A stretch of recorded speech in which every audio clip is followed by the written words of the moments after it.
First Contact and Ultimatum.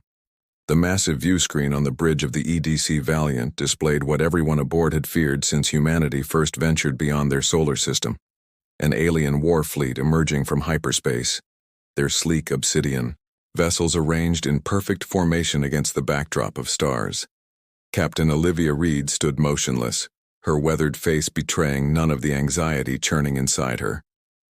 25 years in Earth's defense coalition had prepared her for combat, for crisis, for command, but not for this. Nothing could have prepared humanity for this moment. Tactical assessment, Lieutenant Harrison, she ordered, her voice steady despite the tension thickening the air on the bridge. The young tactical officer's fingers danced across his console. 17 vessels, Captain. The largest is approximately 5 kilometers in length, nearly 10 times the size of the Valiant. Energy readings are off the charts. Their technology is unlike anything we've encountered. Reed nodded, absorbing the information.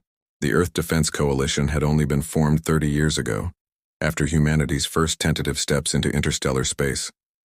Their fleet consisted of barely 24 warships, none designed to face an adversary of this magnitude. "They're broadcasting, Captain," announced Communications Officer Naveen Patel, his dark eyes widening. "It's directed at all Earth frequencies. They know exactly how to reach us." "Put it through," Reed ordered. The view screen shifted to reveal a humanoid figure with iridescent blue skin stretched tightly over sharp facial features. 4 golden eyes, arranged in a diamond pattern, stared out at them with unsettling intensity. The being wore an elaborate uniform of metallic plates that seemed to flow like liquid with each slight movement. "People of Earth." The alien spoke in perfect English, the voice deep and resonant. "I am High Commander Xerox of the Nexian Empire, sovereign power of 8,000 worlds across this galactic sector.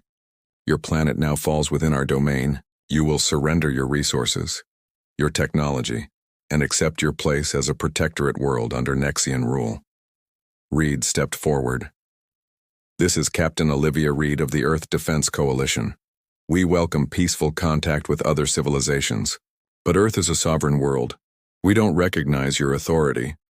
High Commander Xerox's upper eyes narrowed slightly, the only indication of emotion on the alien's face. "Captain Reed, your defiance is noted but irrelevant. The Nexian Empire does not request permission. We are giving your world the courtesy of peaceful integration. Many receive no such generosity." "And if we decline?" Reed asked, though she already suspected the answer. "Then we will take what we require by force. Your primitive defenses cannot withstand our armada. You have 48 Earth hours to communicate your surrender. Choose wisely, Captain." The transmission ended abruptly. The bridge remained silent for several heartbeats before erupting into urgent conversation. Reed turned to her executive officer, Commander Marcus Way, who had been silently analyzing the situation at her side. "Orders, Captain?" he asked, his calm voice a counterpoint to the chaos around them. "Contact Earth Command immediately. All ships in the fleet are to maintain defensive positions but take no aggressive action," Reed replied. "And get me Dr. Emilia Novak from the Quantum Physics Division. I want every bit of data we collected on those ships analyzed." Within 2 hours, Reed found herself in the Crisis Command Center beneath Geneva, where Earth's unified leadership had gathered. Military commanders, scientists, and political leaders from every nation argued over strategies, none of which seemed viable against such overwhelming force. Director General Hidetoshi Tanaka of the United Earth Council raised his hand for silence. The room gradually quieted. "The Nexian ultimatum expires in 46 hours, he stated gravely. "Our military advisors suggest our combined fleet would be destroyed within minutes if we engage directly. Diplomatic overtures have been rejected. We need alternatives." Dr. Emilia Novak, a brilliant physicist with wild red hair and intense green eyes, stood up from her seat at the science console. "I may have found something," she announced, her voice carrying the slight accent of her Eastern European heritage. All eyes turned to her as she projected a holographic display of energy readings from the Nexian vessels. "Their ships generate power through what appears to be quantum vacuum manipulation," Dr. Novak explained. "They're extracting energy directly from subspace an incredibly advanced technology. But look at these oscillation patterns. The display zoomed in on a rhythmic fluctuation in the energy signature. Their entire power distribution network operates on a precise harmonic frequency. It's elegant, efficient, and potentially vulnerable. Captain Reed leaned forward. Vulnerable how, Doctor? Every system has a resonance frequency, a point at which applied energy can cause amplified vibrations. It's why soldiers break step, crossing bridges. If we could generate a counter-frequency precisely calibrated to this harmonic pattern, we could disrupt their entire power grid, finished Admiral Joaquin Ortega, Earth's most decorated military mind. But how? We'd need to broadcast such a signal from multiple points simultaneously, and close enough to penetrate their shielding. Dr. Novak nodded. Exactly. I'm proposing we develop what I'm calling a quantum resonance disruptor, but we'd need to place the primary device aboard their command ship to ensure maximum effectiveness. Captain Reed exchanged glances with Admiral Ortega. A boarding mission, she said quietly. Suicide, countered General Fatima Rahman of the Asian Coalition Forces. Their security would be impenetrable. Not if we appear to be surrendering, Reed suggested, a plan already forming in her mind. They expect compliance. We could use that. Director General Tanaka studied Reed's face. You're volunteering for this mission, Captain. Reed nodded without hesitation. My crew and I know the risks. If there's even a chance this works, the fate of our entire species hangs in the balance. Tanaka finished. Very well. Dr. Novak, you have 36 hours to develop this disruptor. Captain Reed will lead the delivery team. He looked around the table. Meanwhile, we prepare our official response to the Nexians. The next day and a half passed in a blur of frantic activity. In laboratories across the globe, scientists worked around the clock to construct Dr. Novak's theoretical device. Military forces mobilized quietly, preparing for both success and failure. Captain Reed selected a small team from her crew, people she trusted implicitly. Commander Wei would remain with the Valiant, coordinating with the rest of the fleet. Lieutenant Harrison would accompany her for his technical expertise, alongside Security Chief Ria Patel. With just 4 hours remaining before the Nexian deadline, Reed stood in a laboratory deep beneath the Rocky Mountains, watching as Dr. Novak made final adjustments to a deceptively simple-looking device about the size of a briefcase. Will it work? Reed asked bluntly. Dr. Novak's hands paused over the device. Theoretically, yes. The modeling suggests a 78% probability of complete system disruption across their fleet. But Captain, she looked up, her eyes troubled. There are unknowns. This technology is beyond anything humanity has developed. I'm extrapolating based on limited data. Reed nodded, understanding the unspoken message. They were gambling everything on educated guesswork. How close does it need to be to their command systems? Ideally within 100 meters of their central power distribution node. Based on our scans, that's likely near the center of their command ship. Novak closed the case. Once activated, you'll have approximately 30 seconds before the disruption cascade begins. It will spread through their fleet like a virus, following their own communication channels. Reed took the case, feeling its surprising lightness, and we'll be in the middle of an enemy ship when it happens. Dr. Novak met her gaze. I'm sorry, Captain. I wish— Don't, Reed interrupted gently. This is our duty, Earth's best chance. As Reed turned to leave, Dr. Novak called after her. Captain, there's something else you should know. If this works, it won't just affect the ships in our solar system. The disruption will propagate through their quantum communication network. Every Nexian vessel in the galaxy using this technology will be affected. Reed paused, the implications dawning on her. The entire Nexian Empire could be neutralized, Novak confirmed, at least temporarily. With new resolve, Reed rejoined her team. Within the hour, they were aboard a diplomatic shuttle, transmitting surrender codes to the Nexian fleet. On the view screen, High Commander Xerox's face showed no surprise. only the cold satisfaction of expected victory. "You have chosen wisely, Captain Reed," the alien commander stated. "You may approach our vessel to deliver your planet's formal surrender." As the shuttle moved toward the massive flagship, Reed shared a meaningful glance with her team. In the cargo hold behind them, the disruptor hummed quietly, waiting to be activated. "For Earth," she said simply. Lieutenant Harrison nodded grimly. "For Earth." The tiny shuttle approached the vast darkness of the Nexian command ship, a single point of light against the void, carrying with it humanity's desperate hope for survival. The counterstrike. The Nexian flagship loomed before them, its obsidian hull absorbing light rather than reflecting it. As their shuttle approached the designated docking bay, Captain Reed and her team made final preparations. "Remember," Reed said, quietly, checking the concealed transmitter in her uniform collar. "Our cover is that we're bringing Earth's formal surrender terms. Lieutenant Harrison, the disruptor is your responsibility until we reach their command center." Harrison nodded, his fingers tracing the edges of the innocuous-looking briefcase. "Yes, Captain. I've memorized Dr. Novak's schematics. I can activate it on your signal." Security Chief Rhea Patel finished her weapons check, carefully concealing a slim plasma knife in her boot, the only weapon they dared smuggle aboard. "I don't like going in with minimal protection," she muttered. "We're diplomats today, Chief," Reed reminded her with a thin smile. "Defeated, compliant diplomats." Their shuttle glided into the cavernous docking bay of the Nexian vessel.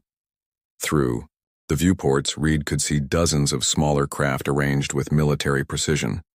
Tall, blue-skinned Nexian soldiers in segmented armor stood at attention, waiting for them. "Showtime," Reed murmured as the shuttle touched down. When the airlock opened, they were immediately surrounded by Nexian guards. The aliens towered over them, each standing nearly 7 feet tall. Their 4 golden eyes surveyed the humans with predatory intensity. "You will follow," stated one guard, the words precisely enunciated. "High Commander Xerox awaits." Reed nodded submissively, adopting the posture of someone accepting defeat. "We bring Earth's formal response," she indicated the briefcase that Harrison carried. "Our terms of surrender." The Nexians didn't bother to inspect the case, exactly as Reed had hoped. Their arrogance would be their undoing. They were escorted through corridors of gleaming black metal accented with pulsing blue energy conduits that ran along the walls like luminescent veins. Reed cataloged everything: security checkpoints, potential escape routes, the locations of what appeared to be critical systems. "Their entire ship is integrated with their quantum network," Harrison whispered, his eyes tracking the energy conduits. "Those channels are carrying converted vacuum energy throughout the vessel." Reed nodded slightly. "Perfect for conducting our disruption wave."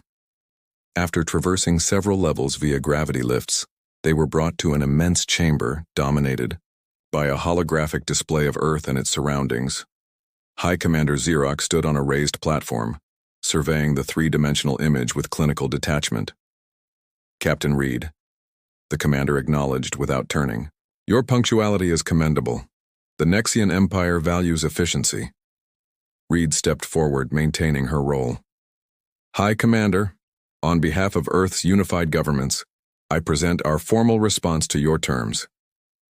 Now Xerox turned, all 4, golden eyes focusing on Reed with disconcerting intensity. "I suspect your leaders debated resistance despite the futility. Primitive species often cling to illusions of independence." Reed forced herself to remain impassive despite the insult. "We requested certain accommodations in our surrender. They're outlined in the documents we've brought." She gestured to Harrison, who stepped forward with the briefcase. Reed's pulse quickened. They were now at the critical juncture of their mission. According to Dr. Novak's analysis, they needed to be within 100 meters of the ship's power distribution node. Based on the energy readings Harrison had been surreptitiously taking, they were close, but not close enough. "Accommodations?" Xerox made a sound that might have been laughter. "You misunderstand your position, Captain. The Nexian Empire does not negotiate with protectorate worlds." Reed had anticipated this response. Then perhaps you could explain the exact terms of our integration, so we may properly prepare our people. Xyrox gestured to a subordinate. Bring the integration protocols for Earth. As the subordinate moved toward what appeared to be a command console, Reed subtly surveyed the chamber. The blue energy conduits converged behind Xerox's platform, disappearing into a sealed chamber. That's it, she realized. The power distribution node had to be in that chamber. The subordinate returned with a crystalline data tablet, which Xerox accepted with a fluid motion. Your world will provide resources according to our assessment of your capabilities. Your technology will be evaluated for useful elements. Your military forces will be disbanded. Your populations will be organized for optimal productivity. While Xerox outlined humanity's bleak future, Reed caught Harrison's eye and subtly nodded toward the sealed chamber. He understood immediately, shifting his position to get a better scan with the concealed device in his wristband. And what does Earth receive in return? Reed asked, buying time. Xerox's upper eyes narrowed. Protection, order, purpose, the benefits of belonging to an advanced civilization. The commander stepped closer. Your question suggests dissatisfaction, Captain Reed. Reed maintained her composure. Merely seeking clarity, Commander. Earth's leaders wish to understand the full terms before formalizing surrender. Commander, Harrison interjected suddenly, if I may present the documentation? He moved forward, positioning himself closer to the sealed chamber. Reed recognized his strategy. The disruptor needed proximity to the power node for maximum effectiveness. Xyrox gestured permission, and Harrison approached the platform, setting the briefcase on a nearby surface. These documents require biometric verification, Harrison explained smoothly, opening the case to reveal what appeared to be standard diplomatic tablets, concealing the disruptor beneath them. As Harrison began the pretense of preparing the tablets, a Nexian officer approached Xerox, speaking rapidly in their native language, a series of clicking sounds and harmonic tones. The commander's posture changed instantly. Scan that case, Xerox ordered sharply in English. Chaos erupted. Nexian guards converged on them as Rhea Patel drew her hidden plasma knife, positioning herself between Harrison and the approaching guards. 25 seconds until full cascade, Harrison shouted, protecting the now active disruptor. Reed lunged toward a nearby console, attempting to disable communications. If they could prevent the Nexians from containing the disruption, it would spread throughout their network. High Commander Xyrox moved with unexpected speed, seizing Reed by the throat and lifting her easily. What have you done? The commander demanded, golden eyes blazing. Despite the crushing pressure on her windpipe, Reed managed a defiant smile. Defended our home, she gasped. Around them, the ship's lighting began to fluctuate. The blue energy conduits pulsed erratically. Then, dimmed. 15 seconds, Harrison called out, now grappling with a Nexian guard while Patel fought to keep others at bay. Xerox hurled Reed across the chamber. She crashed into a console, pain lancing through her ribs.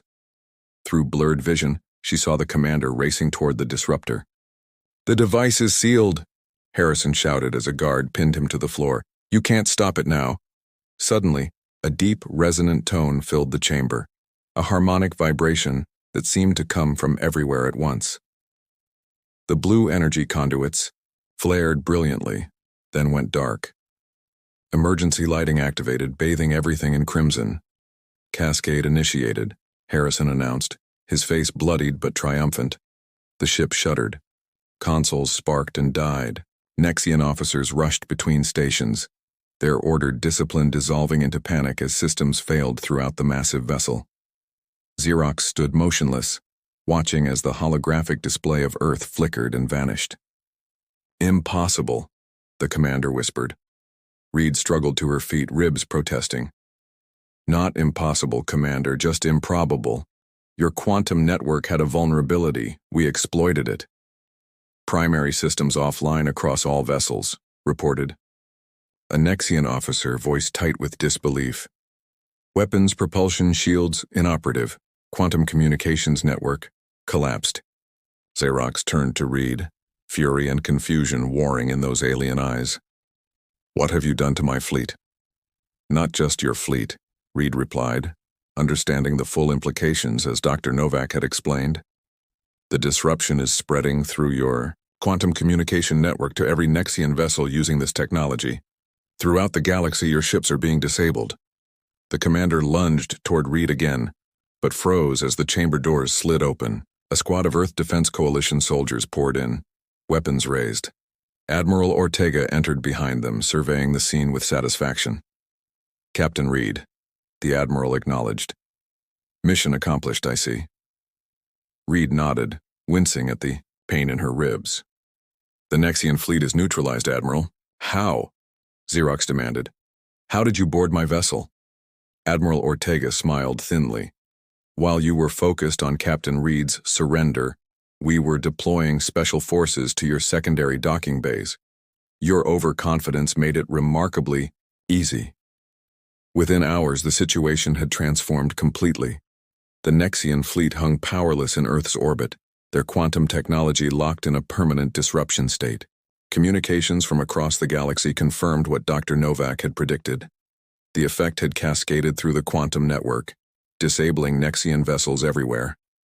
In the main conference room of the EDC Valiant, now serving as neutral ground, Earth's leaders faced High Commander Xerox and his subordinates across a long table. Director General Tanaka spoke first. "Your empire's expansion ends today, Commander Xerox. Earth will not be conquered, nor will we stand by while you subjugate other worlds. You cannot comprehend the consequences of your actions."